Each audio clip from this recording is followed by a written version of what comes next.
Hello, good evening, everyone. That makes a nice change to say that. Good evening, or does I don't know whether it's nice or not, but it is evening. It's not Sunday afternoon as per usual.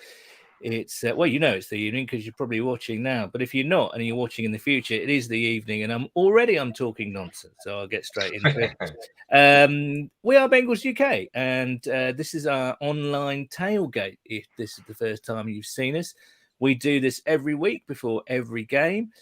We like to talk about football. Obviously, we like to have some live music on. We like to have silly things going on. We like to have beer reviews and recommendations. We like to have fancy recommendations, and we also like to talk about food and drink and everything that you would expect in a normal, physical, real world tailgate. We try and replicate here online. Welcome along. It's Thursday night. As the caption reads, it's Thursday Night Lights. The Bengals host the Jacksonville Jaguars this evening at Paul Brown Stadium at some ungodly hour in the UK. And joining me to discuss everything, because it's a big game, not because it's prime time, but because it's the Ring of Honor as well. Andrew Dockrell has joined us. Andrew, hello. Hello. And Peter Dadswell. Peter. You all right, Paul?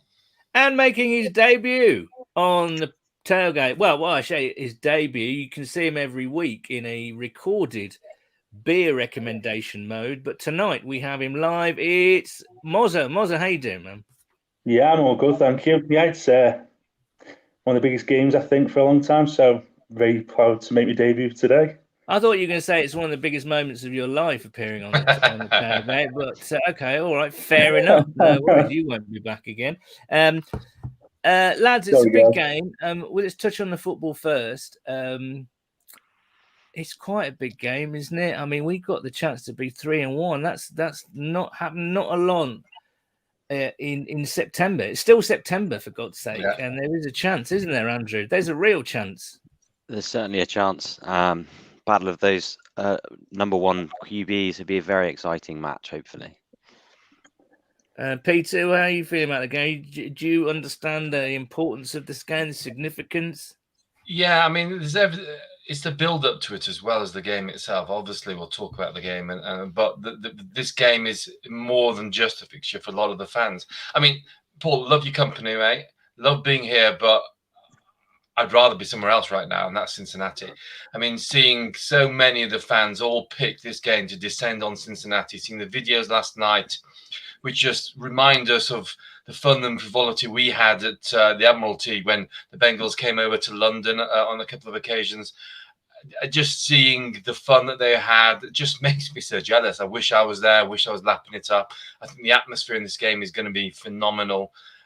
Yes, it's the inaugural Ring of Honor game. That's probably why they're all turning up. It's the prime time game, but it looks fantastic, and I am really jealous of them.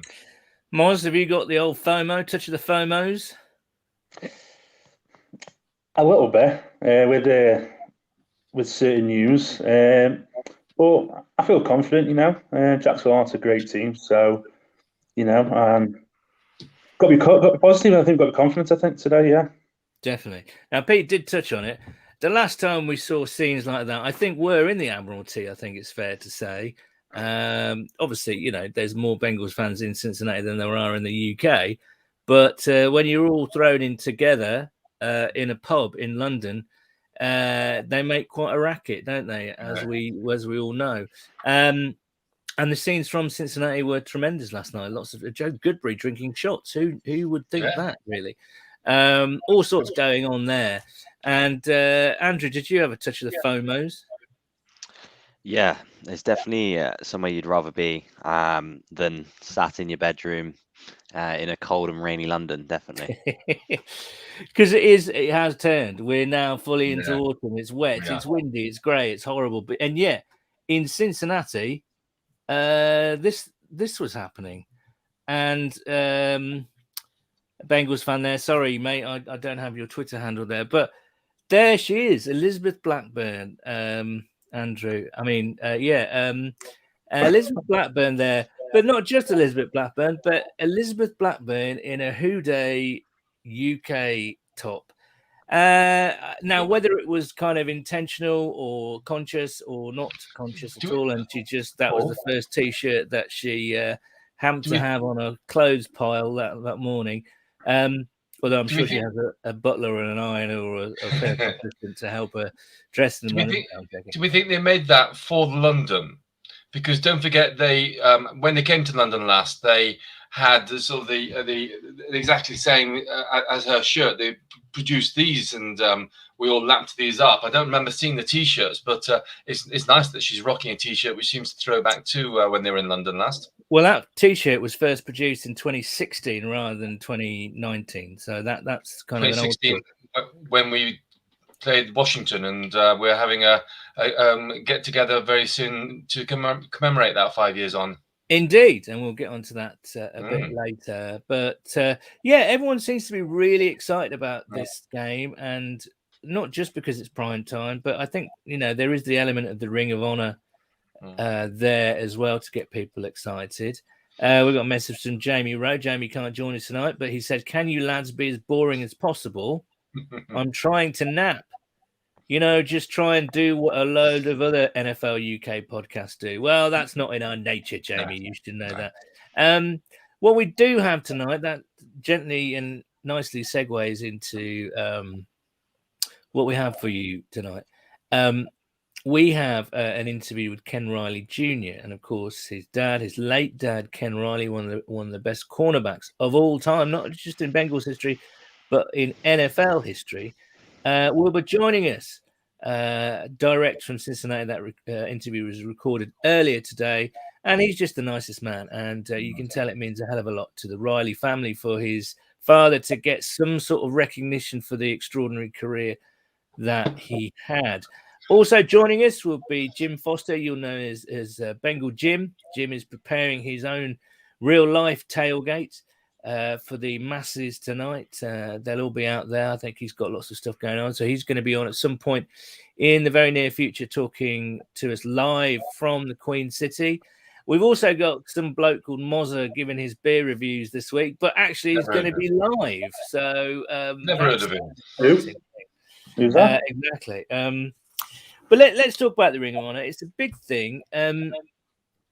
Most other clubs, in fact, pretty much every other club has a Ring of Honor or some sort of permanent commemoration to their legends of the past. And it took a while, but the Bengals are finally there, and they're going to be unveiling Paul Brown, or at least inaugurating Paul Brown, Anthony Munoz, Ken Anderson, Ken Riley. Of course, Anthony and Kenny have been on the our own Cincinnati podcast in the past. So they're friends, I would say, of Bengals UK. They've both been over to London, so a lot of you have already met him, or them, rather. And, of course, Ken Riley Jr., I should say, has been on the podcast before as well. So it's lovely to have those connections with those guys. Andrew, do you think this was a good first class of the Ring of Honor? Are you happy with those guys going in? You can't not be, right? No, I think so. I think they're the kind of the original, the big names. Yeah, it's just nice to have it, especially someone like myself who's born in '94 that never saw these guys live. You need that kind of culture and history to have a fan club. It's the same when you see it in the UK with football. There's players from 100 years ago, and without that kind of history and kind of promotion of it, you never know about it. 1994. I know. These kids. I mean, we've got an evening show here. We're bringing it nice and early because Andrew's got to go to bed. I mean, yeah, he's got school tomorrow. He's got school tomorrow. I'm wearing my Ken Anderson T-shirt. Look at that. There you go. Look at that. Good old Kenny. I am a firm lover of Kenny and the two Kens and Anthony as well. I couldn't quite believe it, actually, when I don't know about you, Pete, but standing there in the Admiralty and you're looking over and there's Ken Anderson. It's like, all right, hold on, Ken Anderson, right there. He's buying beers for people. Can you, what? My only American football claim to fame is that I caught a pass from Ken Anderson in the Admiralty, a baseball cap. He was throwing it out. I caught it, and now I've got that. So that's the only claim to fame I've got American football-wise, but I'll take it. Andrew mentioned the promotion of this Hall of Fame, and I thought the video that the Bengals put out as a prelude to this about Paul Brown, Anthony Munoz, and Ken Riley was absolutely fantastic. And I remember tweeting at the time that the one take I get from it, and it's something I constantly come back to, is that it never ceases to frustrate me, the lack of promotion that the NFL give to Paul Brown, and how much he was the founding father of so much of the current NFL game, the American football game. You get so many other storied people from the past. AFC and NFC titles are all named after people. You don't see anywhere with Paul Brown. And any new fan coming into the NFL, they won't know who Paul Brown is. They won't know the innovations that Paul Brown brought into this game, and that really does frustrate me. And it came out in that video that the Bengals produced. What about you, Mozzo? Were you there? You must have been there at the Admiralty in 2019, certainly. Yeah, I was at the Washington one. The second time I went down on the day. Right. Got past. But you must have seen on that during for the Washington one. Anthony Munoz was there as well, and Ken Anderson. So, did you manage to meet those guys, or did you? No, I was a bit late to the party, to be honest, and yeah. They were all out of bounds by the time I got there, I think so. Right, okay. But what about the Ring of Honor, though? I mean, it's a great thing, isn't it? I mean, do you agree with the concept? Do you think it's a good thing to do? Because what Andrew said, the younger generations can find out about these guys that they've only heard of in or read of in kind of articles by whoever.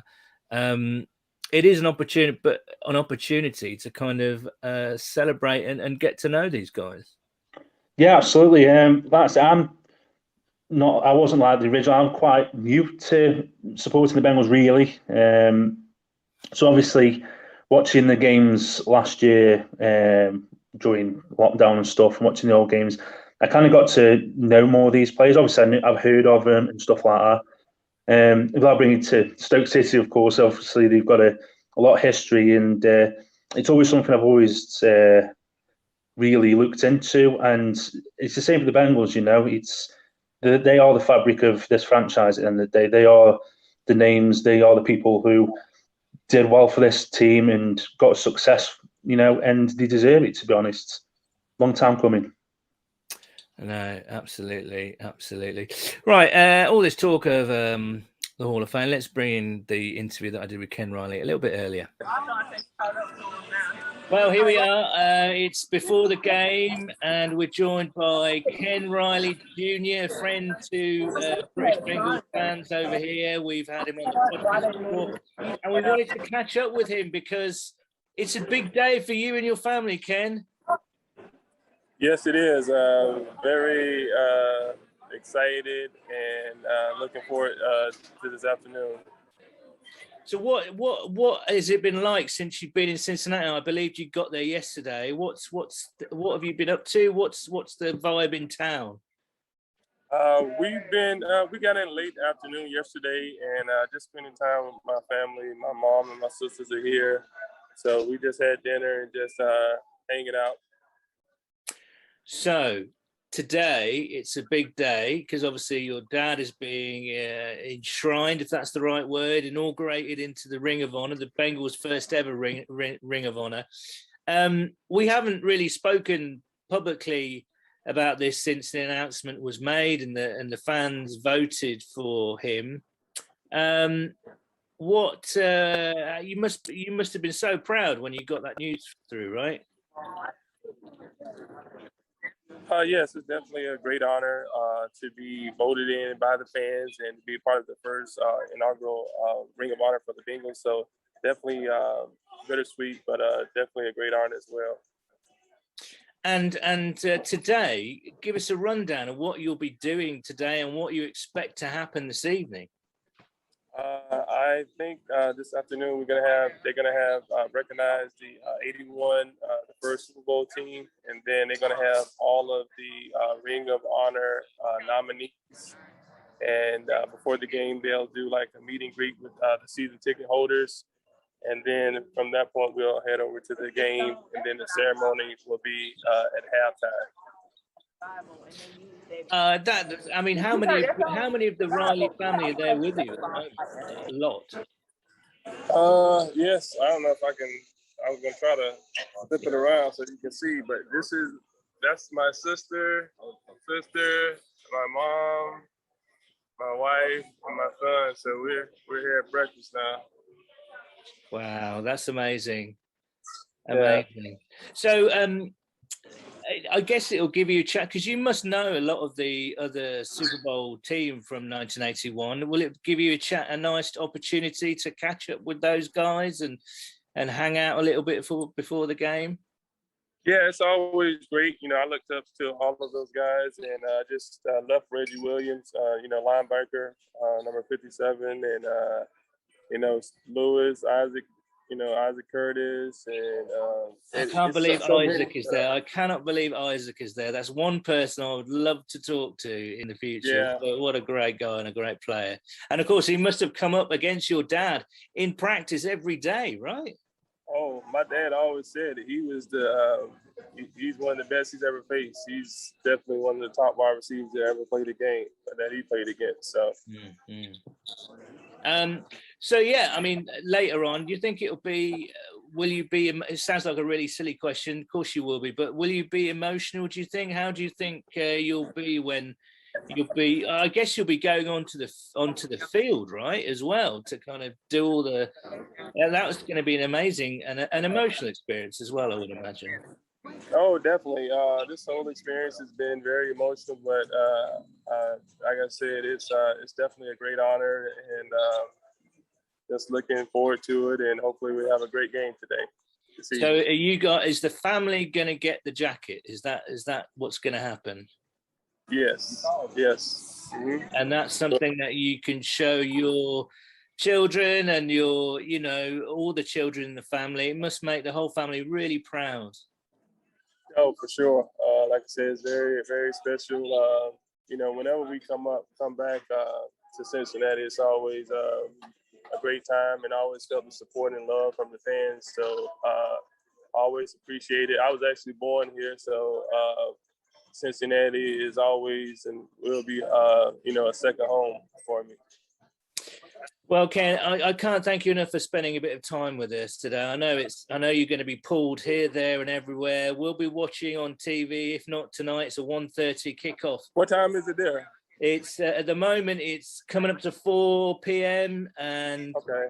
The kickoff time is 1:30, I believe. So what's that? Kind of 3 a.m. halftime. Wow. Yeah. Yeah, that's early morning, early Friday morning. Man. Oh yeah. But we will be cheering you on, and I know this means a lot to you, and it means a lot to us as fans as well, because we adore your dad and what he achieved and what he stood for. So if I was wearing a cap, I'd take it off to you. And cheers to you, and like I said, all the way in England, I really appreciate the support. Always, Ken. Always. Have a fantastic day. I hope you and the family really, really enjoy yourselves. All right, thank you. There we go. Mars is back. Very good.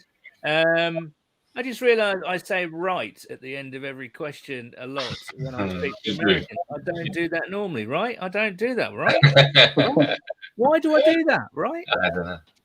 Yeah, I mean, it has to be said that it's amazing that his dad's not in Canton in the Hall of Fame. I mean, I think that it is only safeties who are ahead of him in the interception count, and they're all in.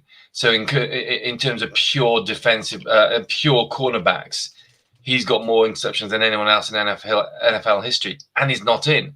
And he will eventually get in, but it's so sad that when he eventually gets in, it will be posthumously. So sad. Yeah.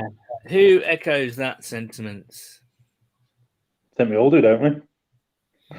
Yeah, absolutely. Every fan does, really, because he does. then I'm really intrigued to see how they're going to do it. Well, I mean, I know that they've got the whole Super Bowl team from '81 out there tonight. So Collinsworth, Lapham, Montoya, Pat McInally, Reggie Williams, all those guys are there. So that should be special just for that. But I'm going to be interested to see how they do it at halftime, and I'm sure the Bengals will kind of put together a video package of highlights to show us exactly what happened. But that's my point, Paul. How much of it will we see? Because if we watch it on Game Pass, as we often do in this country, we're not going to see any of it. If we watch it on NFL coverage on Sky, how much are they going to show? Because it doesn't interest most of their people who are going to be watching it, just the Cincinnati fans. So I'm worried that we're not going to see as much of the festivities as we want, and we might just have to watch it, watch video playback subsequently. I think so, because they've also got the Boomer Joe Burrow interview planned for halftime. So I doubt if we'll see very much of it actually on the broadcast tonight for those who stay. Which will be sad. Yeah. Let's throw things forward. I know this is all about tonight. Is all about Paul Brown, Anthony Munoz, Kenny Anderson, and Ken Riley, and so it should be. But as fans, we always like to chat about this thing. Throw it forward. Who do you want to go into the Hall of Fame next year? Moz, let's start with you. Got to be Big Willie, hasn't it? Got to be Big Willie. He's probably the next guy up in the Hall of Fame if it does happen. He's one of the best Bengals of all time. It's fairly simple, really. And also one of the best right tackles of all time as well. Of course. Not one of. He was the best right tackle of all time. But right tackles aren't as glorified as they should be. No. Andrew, what about you? Who would you like to see next time? Is it too early for Ryan Finley? I'm not sure.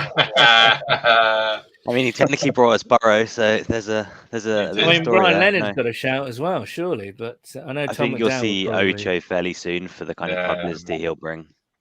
Yeah, I know that you have a compelling argument for Ocho, don't you? I do. Look,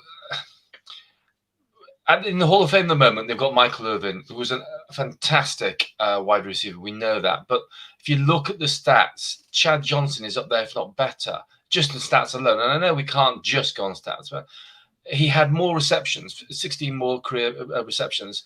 Yardage was ever so slightly down, but he had more. He had 67 touchdowns. Michael Irvin had 65. Chad Johnson's were over less starts. He had the same number of 1,000-yard seasons, 7. He had more Pro Bowls, 6 to Irvin's 5. More All-Pro nominations, 2 to Irvin's 1. The only differences, the 2. First one is he didn't play for a team that the media loved, the self-styled America's team, right? And secondly, he didn't do it in the postseason because of the team he was on. He didn't really get to do it in the postseason. He didn't win a ring. Now, should that be a reason why he shouldn't be in the Hall of Fame? Well, there are plenty of people in the Hall of Fame who didn't have the postseason successes that others did. So Chad Johnson's got the stats. He should be in my opinion. Well, it's a compelling argument for the Hall of Fame. I think there will be now the kind of the big guys, the guys on the top on the top pedestal. I would argue that Will is there alongside the 2 Kens and Anthony as well. Once those guys are in, I think there's quite a debate to be had. Actually, I would go for some of the old. I would put Willie in next year. Chad's a great shout. I would also put some of the old guys in. I'd love to see Bob Trumpy in there, who revolutionised the tight end position back in the late 60s, early 70s. One of the original Bengals, and again, a great Bengals UK. So a great media presenter after that as well. We can't ignore his post playing career. Oh, and also, who else did I say? I'd like to see, we mentioned it in the Ken Riley Jr. chat there. I'd love to see Isaac Curtis. Again, who kind of revolutionized that position in the late 70s. They had to make a rule named after him because of him. So I'd like to see those guys in. I'd like to see Willie in, and everything else is open to debate, really. Now, Pete. You are forthright in your opinions. It's Am I? very, you're good at all that. Do you Oh. remember? Do you remember this tweet that you put out? Oh yes, someone laminate this tweet. It's just a figure of speech, of course. Of course it was. Now explain why you wanted to laminate this tweet. I mean, to preserve it for posterity, of course. I mean, an extremely long and very good record that the Steelers had was broken, and was broken by an O-line that was given no chance by the NFL media, who just love a narrative and won't budge from it. And so I enjoyed the Bengals tweeting it, and I wanted to laminate that for posterity, so to speak. As a young person, I can inform you can pin a tweet on the Twitter. That's an option too. You don't have to laminate anything. That is the Twitter equivalent of lamination, isn't it? Really, I guess. Now, you put that on, Pete. I guess, Yeah. Can you just explain what you received in the post? Well, just days later. I work in an office, and I got a letter addressed to me, cardboard insert as if it got a photograph. My post is opened as part of just the office procedures, and thankfully that one wasn't. And opened it up, and that's what I got. Nothing else from who it might be. And to be honest, I had completely forgotten about my tweet about laminate. And first of all, I thought, I've got a stalker. This is creepy. And what's going on here? And then I started to think about my friends at Who Day UK, and I thought, yeah, this is good. Now, to be fair, the first culprit I had in mind is on this show, right? And he's shaking his head right now. He was the first culprit simply because the postmark was from London, and I know Doctors is from London, but he very quickly denied it was him, but was still intrigued himself. So I took that, and then the culprit put his hand up, and that's our friend Tom McDowell, who quickly located my professional address, laminated that, I guess, at his work, and kindly posted it. So it was a nice touch. I loved that. I love that. I didn't really need that. Yeah, it was. I didn't really need it to be laminated. That was just a figure of speech, but I've got it now. It's on my notice board at work. It's not budging. I pinned it to my notice board. They are, Dockers. I pinned it. Andrew, we haven't mentioned that the Cincinnati Bengals beat the Pittsburgh Steelers last week. That was good, wasn't it? That was something, wasn't it? I think I tweeted it for your podcast. I've never felt that relaxed and confident in the fourth quarter at Heinz Field. It was bizarre. It just never seemed in doubt, a question. It was just a complete domination. It was just. But to be fair, Andrew, that's because we hadn't beaten them by that much since 1995, and you were barely alive then, were you? Yeah, that's another part of it, definitely. Mars, you must have enjoyed it too. Supping on those beers that you recommend, about 3,000%, and tasting of light cheese or whatever you. Rhubarb and cream cider. Yeah. Don't knock it till you try it. He was. I was watching the game, and I was the same. I was just really confident. I was watching as I just never felt uneasy. I never felt, the only time I got a little bit angry is when we called them off, and then we, threw it in, and then we had to go again. But other than that, it's life. But it was a super comfortable game, and he was brilliant to watch, wasn't it? Yeah, definitely was. Andrew, what do you think the keys to victory for that game was at Pittsburgh? What do we do? What do we do to win that game? Was it just putting pressure on Big Ben? And was that the key? It's the combination of an incredibly bad offensive line they had and a very high-performing defensive line that we brought out. No matter what happens on the rest of the field, if your offense can't, it was the most targets ever for a running back, I think, for Harris, because they just couldn't run the ball.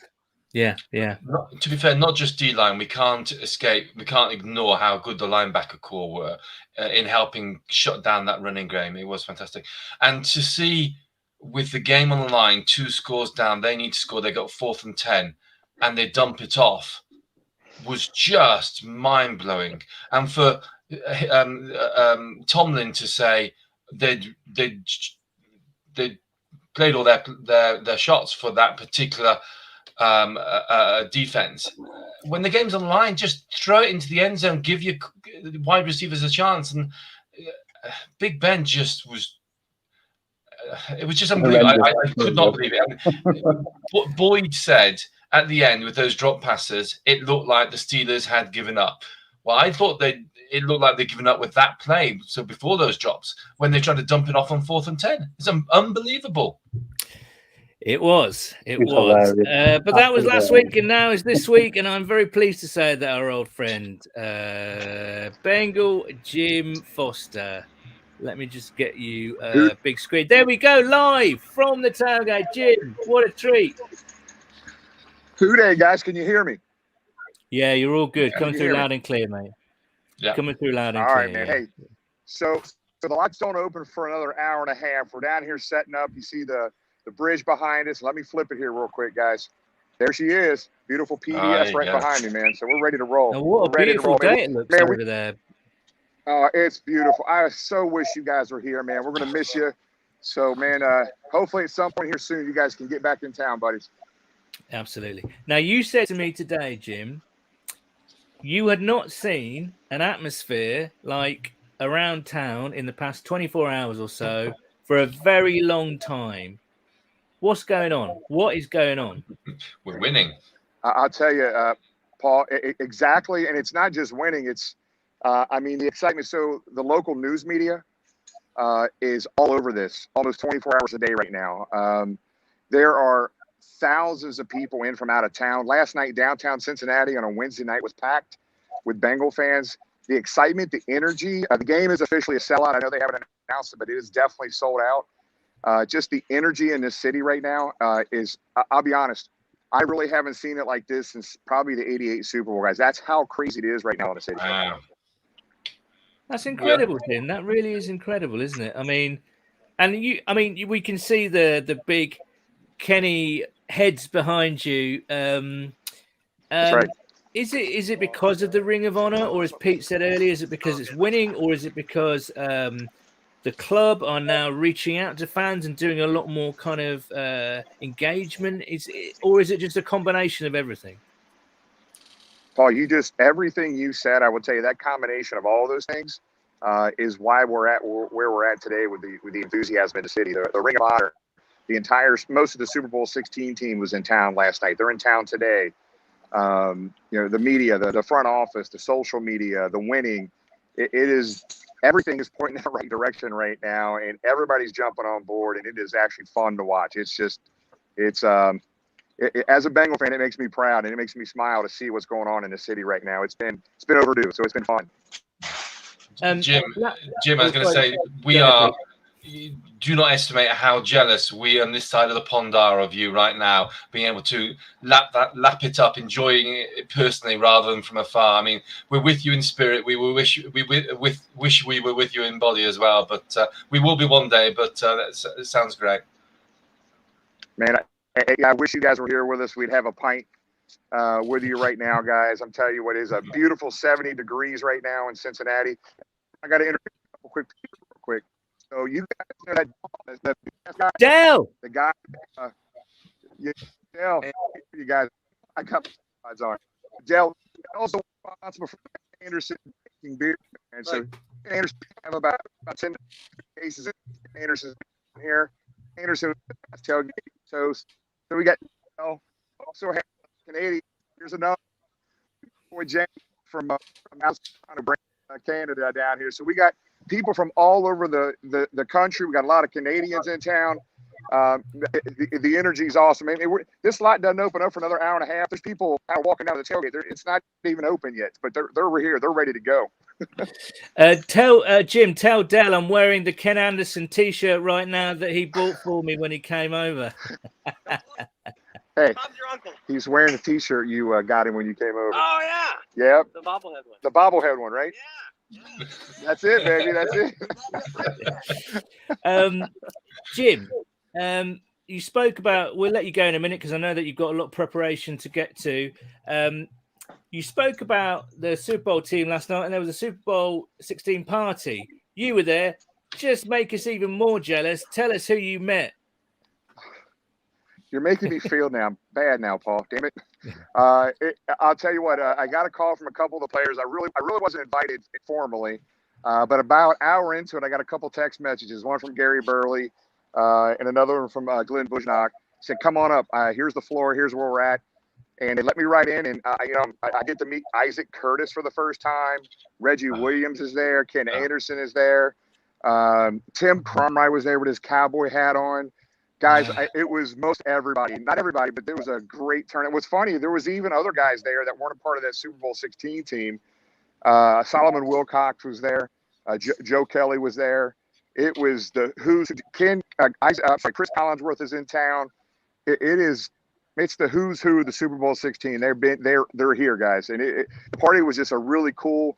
And guys, I wish I could. Basically, what they did all night was set out at a rooftop bar down here in Cincinnati, Ohio, and all they did was just share story after story after story last night with each other, just reminiscing about that '81 Super Bowl team. Eddie Edwards was here.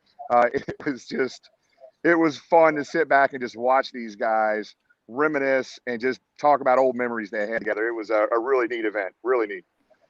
Now, Jim, just before we let you go, I know and we know we've worked together a little bit on this. Actually, you're one of the, if not the most vocal supporter of our legends, and your podcast, your vodcast, I guess you'd call it, is kind of, it has that theme.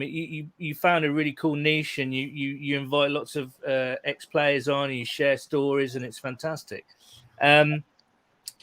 How emotional will you be tonight when you see those guys walk out and finally get the acclaim from the club and locally that they deserve? Paul, I mean, just you asking that. Yeah, I mean, I don't know. This sounds weird to people that aren't fans, right? These are the guys I grew up with. The organization finally recognizing their legends the way they're recognizing them tonight. To hear the stories that I heard last night, it means everything to these players, this recognition. And if it's not them, it's their teammates that are getting recognized for this Ring of Honor, right? And it's a special night. And don't laugh at me, guys, but I will have a tear in my eye at halftime when that Ring of Honor is done. So talked to Ken Riley II this morning and last night. He's in town with his family. He got fitted for a Ring of Honor jacket yesterday, just like the other guys would. So they're very emotional about it. And the closer you get to some of these guys and hear the conversations about how it affects them and their families, not just the players, it affects their families. So for this to happen tonight is a very special night for them. And me being able to see that has just been a very cool thing. And I will have tears in my eyes here tonight, guys. There's no doubt. As you should do, Jim, because as I say, we all know how much it means to you to get these guys acclaim, and you work tirelessly to do so. Jim, we've got to let you go, man. There's lots to do. There's lots to, get set up there. We wish that we could be with you. Have a fantastic night tonight, and we'll catch up soon. All right, we love you guys. Thanks. And again, at some point here soon, either next year we're coming to see you guys, you're coming to see us. One or the other, guys. It's going to happen. Yeah, It's a date, mate. It's a date. Absolutely. Don't worry about that. Have a great night, Jim. Cheers. Who day, guys? See you. Good day. Well, there we go. There's Pete, really big, but that was Jim. And you can tell it does mean a lot to him. I think anybody that follows Jim on Twitter knows that is his little niche. He's kind of, we all shout about the legends from time to time, but Jim does it more vociferously than most. So it will mean a hell of a lot to him. And it's a very important role he performs as well for the fan base, I think. Absolutely. Well, there you go. We've had Big Jim on, and we've had Ken Riley Jr. on, and now we've got Moz on. Moz, do you want to take it away and live? Do you want to do your beer recommendations for this week? Yeah, I've got a buddy. You put them two in front of me. Got no chance, have I? But I've got two beers for you. The first one is a German wheat beer from Hackeshaw. It's just a Weiss beer. It's a very standard German wheat beer, really. On my recent trip to Sheffield, he was actually on tap at the Crow. I'm sure Dad knows about that pub. every time I was knackered, I had a pint of that. It was absolutely delicious, so refreshing. It's like a typical wheat beer, so obviously it's got a lot of banana, clove, bread, coriander, that type of thing. Really, it's delicious. If you got like wheat beers, obviously, but yeah, it is delicious, I must say. Hold on. A go on, wheat then. beer typically tastes of banana and bread. Is what? I'm not a beer person, so I'm just throwing out daft questions. So Yeah. you'd wish you're going to wish that you did this on a video now.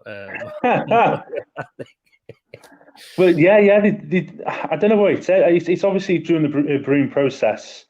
Obviously maybe it's just the water. I've had beers before that have the literal only change of ingredient was the water, and it tasted completely different.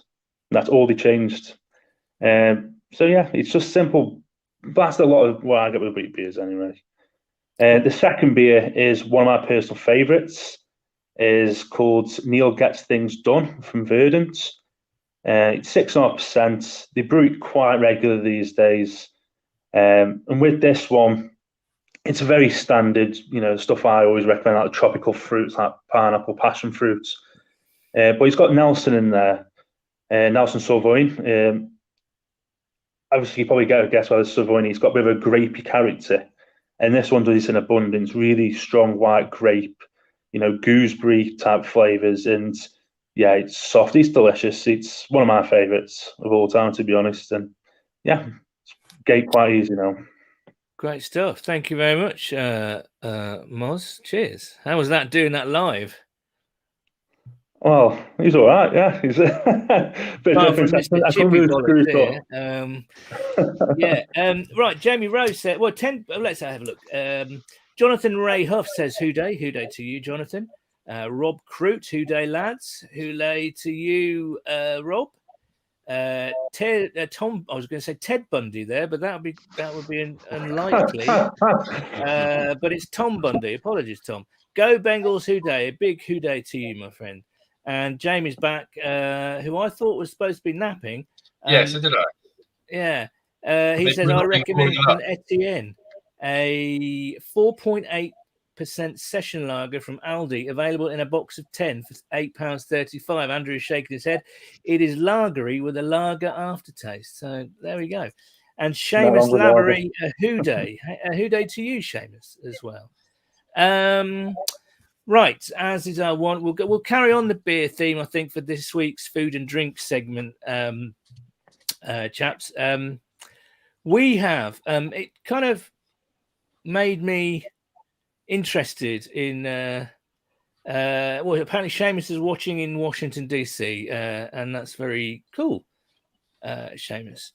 Now, this is something that was shared. I think, Dockers, did you share with us? This was, yeah. Would you like to take us through this? Well, the one on the left has notes of jam roly-poly, and the one on the right has taste of Sunday dinner, apparently. Northern Monk, I think, is a brewery, as far as I'm aware, and they are collaborating with Aunt Bessie's. I don't know whether that's in America, if they have it in America, but they are, I guess they specialize in frozen food mostly. Yeah.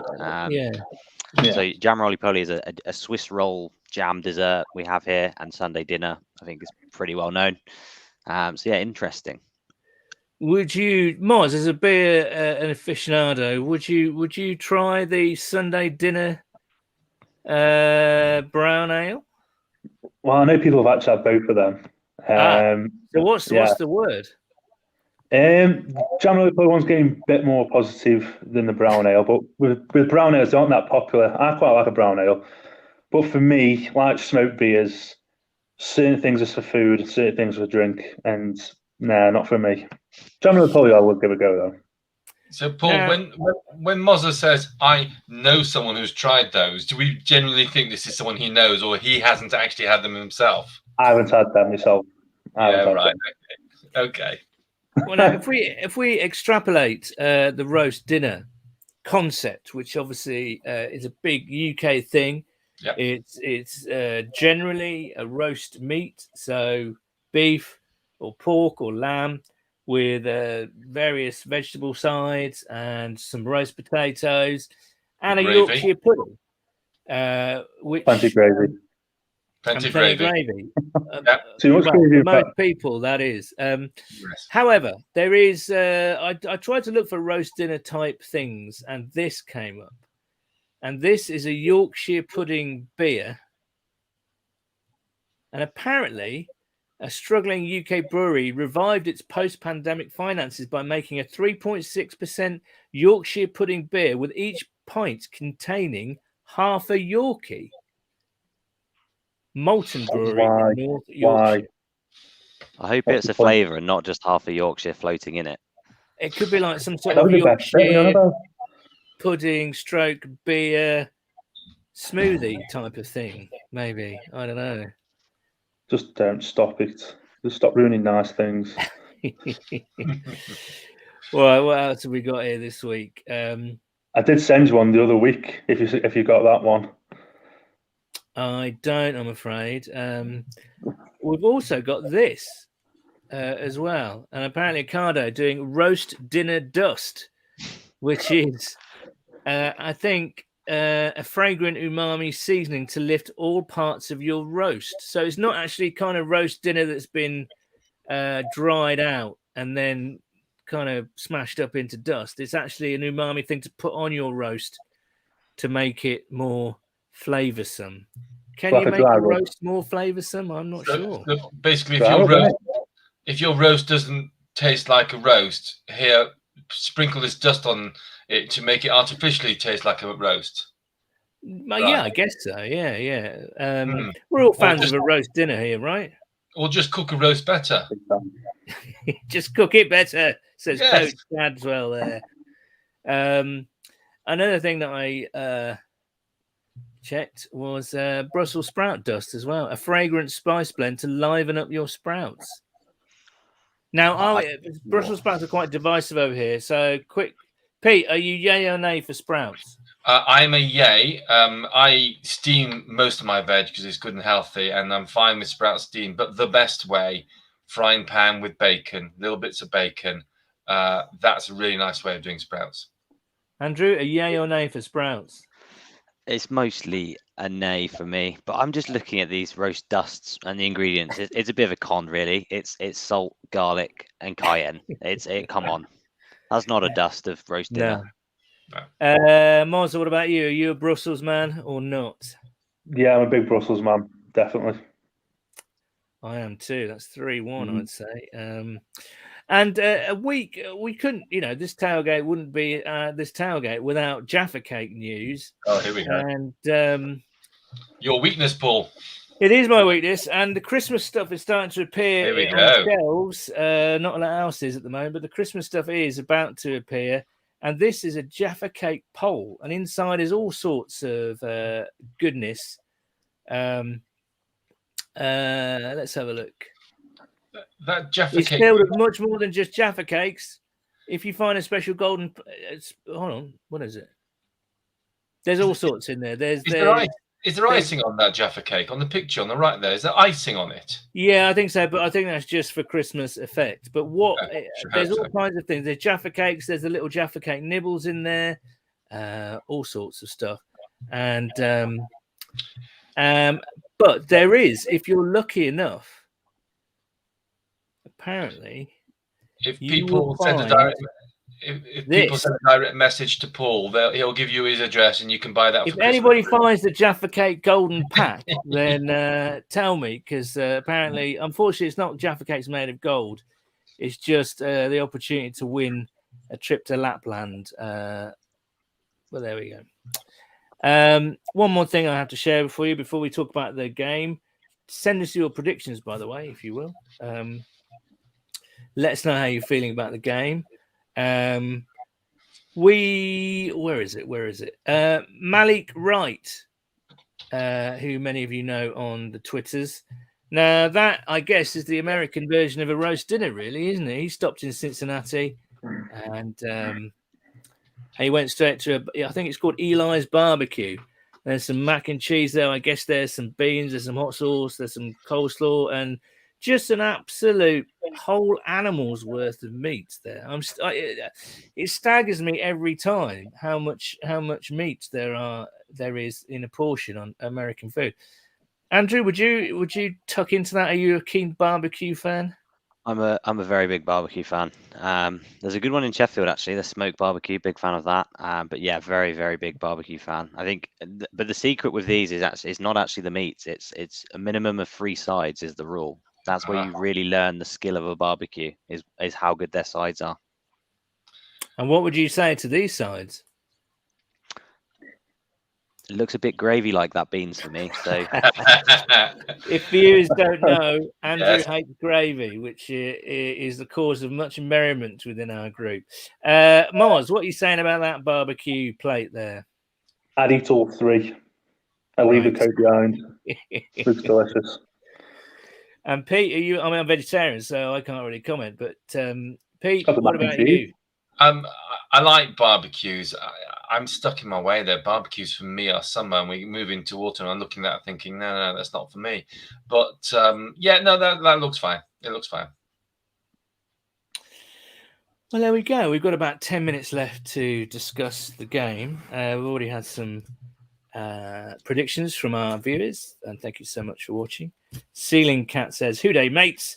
I'm excited for Ring of Honor on Thursday Night Football and us going 3-1." So Mr. Cat there is very optimistic, I think. And Jamie Rowe, who's still not napping, as he says he was, will knob this lot tonight 24-3. Just going back to that, Pete, you're planning to watch the game tonight, aren't you? What's your strategy? Will you have a little nap before the No, power through.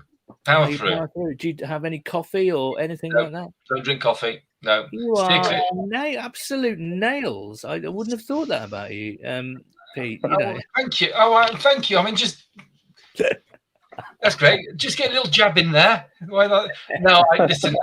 I eat too much, so I'll steer clear of alcohol. Otherwise, that will make me want to nap. And I just power through, and then I sleep through. Thankfully, I'm not working tomorrow, so I had booked the day off specifically for this. I would have regretted had I missed the game because of work and found out we'd won, and we haven't won much over the last 3 years. So whilst we're doing well, let's enjoy it. That's my attitude. Andrew, what about you? Are you a napper or are you a powerer? So typically I'm not a napper, but I am working tomorrow and I have a busy day. So what I've done is I've loaded up on McDonald's. I'm going to get a little power nap in, and then I'll be good as gold. I was going to comment on that. When we were drinking, he was slurping on his McDonald's drink. I was thinking, what's that? A milkshake? It is a chocolate milkshake. We're in Monopoly season, so I was trying to win a free meal. Does McDonald's meals have some sort of amphetamine ingredient? Is that what to keep you awake, or what? The opposite effect of being heavy and asleep. Oh, I see. Right. What about you, Moz? Have you got a strategy when it comes to late kickoffs? See, we don't normally have late kickoffs, do we? So what I normally do is have a bit of a nap and then just power through. Then working from home since everything's happened, so quite fortunate, really. I have to just slumber down the stairs at work, so not too bad. Good stuff. So, what about the game then, Andrew? It is winnable. Where will it be won and lost tonight, do you think? So I was looking at their roster, and they do have good wide receivers similar to us, with Jones, obviously, of Bengals alum, Chark, and I do like Chenault. But where I think it is their secondary. Their safeties don't look particularly good. They're quite short at corner. They drafted the second rounder, but they're quite short at corner. And Urban Meyer he comes from that Ohio State background where he has very good corners year in, year out. I think he said that he's finding the NFL like playing like Alabama every week, and it's because you have to be so schemed. You just don't have the margin for error. So I think that's where we kind of take over, is if we can get time to throw the ball deep, I think we should score on them. So you really do think that's what's going to happen? We will catch them in the secondary, and even without T. Higgins tonight, you think Chase and I don't know. Tyler Boyd both had good games last week, and then you throw in there Alden Tate and Mike Thomas perhaps as well. Only Trenton Error nearly had a long touchdown last week as well. So yeah. Yeah. Pete, Jesse Bates is out. How big a deal is that? I mean, it is, because we know what a great player he is. Please pay the man. And I felt a little bit more uneasy when the news that he's out, but we've got so unusual to say and so great to say it. We should have far too much. We should have far too much for the Jags. I think that if our front seven play like they did against the Steelers, we will stifle Lawrence. Dockers is quite right. They've got a wide receiving core that we need to pay special attention to, and our own cornerbacks. We don't exactly know how fit our players are there, but if we can keep the pressure up front, then we will limit the passing game, and we've done so well in the running game so far. It's lovely that all the hype has been our offense preseason. Burrow, Chase, Boyd, T. Higgins, Mixon, absolutely everyone talking about it. And yet at the moment, it's this defense which is really, really leading the way. And long may that continue, because we know this offense will pick up soon. We know they will hit their straps pretty soon. So long may the defense continue to be strong. I've got a 27-10. That's what I predicted earlier in the week. I'm not going to budge from that. 27-10, and that's to the Bengals. Obviously. I see Trayvon Henderson has been called up from the practice squad. Who do you think is going to start at safety, Andrew? In Jesse's plays, will it be Brandon Wilson or Allen or?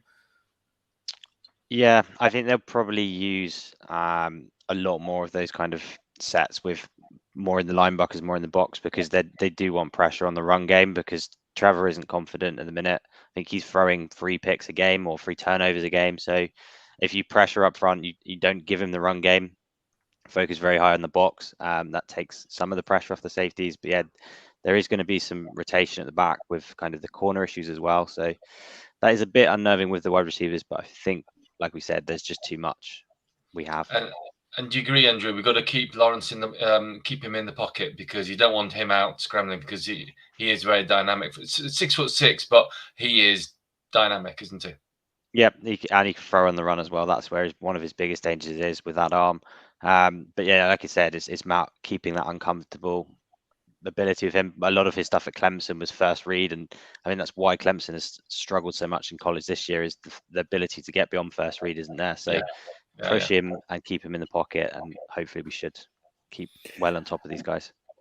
Moza, how are you feeling about the game tonight? Where do you think it'll be won and lost? And what's you think we could? You think there's a real chance of us going 3-1 after tonight? Yeah, I think both of them just literally said everything that was in my head. It's our front seven in the defense have got to do well, keep doing well, and then I think it's the tale of the secondaries on both teams. Really, it's going to be won by the wide receivers, and hopefully we let Joe off the leash a little bit more today. I don't know. I'm not sure if we will, considering. And they're quite good at stopping running backs at the minute as well, Jacksonville. So, yeah, end of the day, I think we're a better team, even with these injuries still. So, and Urban Meyer's not started great. Trevor's not started great. But I did find out a fact today. Since 2017, the Bengals have only beaten a rookie quarterback twice, and that was both Deshaun Kaiser at Browns in 2017. Yeah. Every time we've lost since. So great. It's good to have you on, Moss. We broke everything else recently, so why not? I'll give you a positive one. But you expect us to win tonight, right? Yeah, absolutely. Yeah, we've got to win. Yeah, I've also heard, I think Josh Lambo's got an issue as well. I think the kicker. Right. So okay. I'm not quite sure what, but I just heard about something about Josh Lambo. So not injury related either. So we'll see. There's been chat amongst us this week, hasn't there? Certainly today, that this could be a bit of not a trap game, but a bit of a tricky game, really, because of the injuries. And I tend to agree with it. I'm not as confident as I was sort of immediately after the Pittsburgh game. And Andrew's right. I quite like their receivers. Jones and Chark and Chenault are really good. but that's kind of about it, really. And if we can, I think Cheeto has been fantastic since he's come on board, really good. and it's a shame that he's out. But there is the cloud. The silver lining of that cloud is Trey Waynes making his Bengals debut. That's weird to say after about a year and a half. Yeah. Trey Waynes has finally taken the field, so that'll be great to see him involved. I think you're right. If we can keep their wide receivers in check, let's hope so. I think we've got enough sort of big play power to defeat them. I think it might be a bit sticky, though. I just don't want this occasion. Everyone's so hyped up for it. Everyone's in celebratory mode. All these guys, are going to be honoured at the Ring of Honor tonight. And wouldn't it be just so Bengalish if we did a big poo on the field? You say that about our record in prime time. Here's a fact about the Jaguars have never won a Thursday night game on the road. They've played 3, lost 3. No, don't. I'll tell that one. No, come on, because records end. And that's what I meant with mine. That's what I meant with mine, not negative. No. I still think we'll win. I think it might be a bit stickier than perhaps we thought. Let's face this, though. Let's face it, though. We've had 3 games so far against 3 damn good defenses. All right, this should be the easiest defense we're playing. They're not easy, but this should be the easiest defense to play. Let's go into the game positive that we can score on them. That's all I'll say. Well, let's hope so. We will be back tomorrow morning. Won't we, Pete? No. At 8:30 in the morning. I'm powering through, and then I'm going to bed. For Good Morning Bengals. Pete's going to do that all on his own, I think. Oh, yeah, that's right. But listen, enjoy snoring for half an hour. Yeah, enjoy the game. If you're staying up, enjoy the game. If you're going to watch it tomorrow morning, like me, mega huge thanks to Ken Riley Jr. For spending some time with us. Mega huge thanks to Jim Foster for joining us as well. As I say, Good Morning Bengals tomorrow at 8:30, and then Cincinnati podcast will be back on Monday night as per usual. But until then, I want to raise a glass to Paul Brown, Anthony Munoz, Kenny Anderson, and Ken Riley. Congratulations, guys. It's well deserved, and I hope all of them and their families, of course, enjoy their evenings. But yeah. Have a great time tonight, and we will speak soon. Thanks for watching. Hooday.